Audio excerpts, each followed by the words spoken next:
আসসালামু আলাইকুম, আমি সাব্বির। আপনারা সবাই কেমন আছেন? তো আশা করি আপনারা অনেক বেশি ভালো আছেন। তো এই যে এক জোড়া কাকজি, একটা বোম্বাই আর হচ্ছে একটা রেসার। এই যে এক জোড়া রাজগোল্লা কবুতর টিনের চালে উঠে গেছে।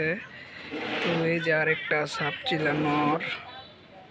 তো এই যে আরেকটা কিনারে বসে রয়েছে, সবগুলা ওই কিনারে একটা বসে রয়েছে। তো বেসিক্যালি সবগুলাই টিনের চালে বসে থাকে। তো আমার এই সেটআপে তো আসে এই জায়গায় থেকে লাল জোড়া, এই জায়গায় থেকে আরেক জোড়া, এই জায়গায় এগুলা থুইছি নিচের কাছে খালি।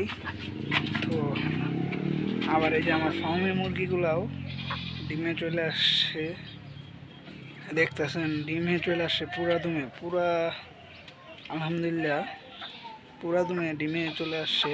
আপনার ডিম পাড়ার সময় লেয়ার 1 খাবারটা খাওয়াতে পারেন। লেয়ার 1 খাবারটা খাওয়ালে ডিমটা একটু ভালো পারবে।